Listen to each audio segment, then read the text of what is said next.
নিজের লজ্জা স্থান হেফাজত মানে পুরা জিন্দিগিটাকে আপনি হেফাজত করে নিলেন। কারণ লজ্জা স্থানের সাথে চরিত্রের সম্পর্ক থাকে। কথা বলেন, লজ্জা স্থান যার হেফাজতে আছে তার চরিত্রটাও হেফাজতে আছে।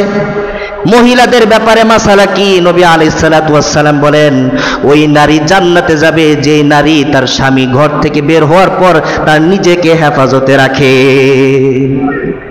নারীর ব্যাপারে আল্লাহ নবীজি বলে গেছেন, যেই নারী দুইটা জিনিসের খেয়ানত করবে না ওই নারী জান্নাতে যাবে। প্রথম জিনিস হচ্ছে স্বামী যেই জিনিস তার নারীর কাছে আমানত দিয়ে যায় ওই আমানতের খেয়ানত যেই নারী না করবে ওই নারীর জন্য আল্লাহর রাসূল জান্নাতের ঘোষণা দিয়েছেন। দুই নাম্বার গুণাবলী হচ্ছে ওই নারী যেই নারী তার ঘর থেকে স্বামী কোনো মুসাফির হয়ে গেল কিন্তু স্বামী আসা পর্যন্ত নারী তার লজ্জা স্থানকে হেফাজত করেছে, কোনো পরপুরুষের সাথে কথা বলবে দূরের কথা তাকায়ও নাই, ওই নারীর ব্যাপারে রাসূল কারীম জান্নাতের ঘোষণা দিয়েছেন। বিশ্বাস হয় না? আরবি পাঠ করলে বিশ্বাস হবে। এটা নবীর ঘোষণা, নবীর ফয়সালা। এবার বলেন, লজ্জা স্থান শুধু নারীরই আছে না পুরুষেরও আছে? পুরুষের আছে কিনা নাই? অনেক সমাজে এই কথাটা বেশি চলে, পর্দা নারীর জন্য না, পর্দা সবার জন্য।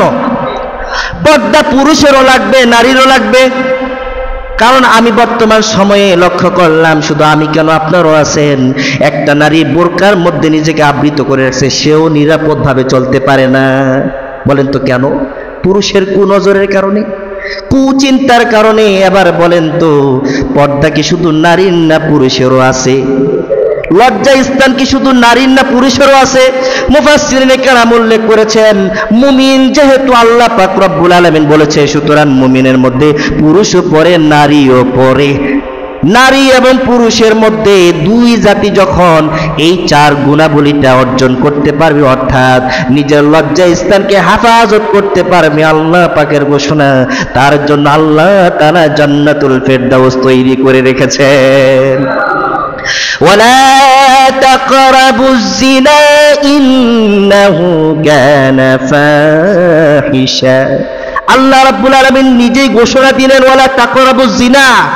হে দুনিয়ার মুমিনরা শুনে নাও, তোমরা জিনার নিকটবর্তী হও না। জিনা কাকে বলে? মুফাসসিরিনে কেরাম উল্লেখ করেছেন, কোন ব্যক্তি যদি তার চক্ষু দিয়ে কোনো পরনারীকে দেখে অথবা কোনো পরনারী কোনো পরপুরুষকে চক্ষু দিয়ে দেখে, সেটা চোখের জিনা হয়ে যায়। বিশ্বাস হয় না? হয়।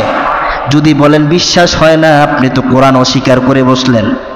মুফাসসিরিনে কেরাম বলেন, এই যে ইচ্ছাকৃতভাবে কোনো পুরুষ কোনো পরনারীর দিকে অথবা কোনো পরনারী কোনো পরপুরুষের দিকে ইচ্ছাকৃতভাবে নজর দেয়, সেখানে তৃতীয় আরেকটা ব্যক্তি থাকে, শয়তান।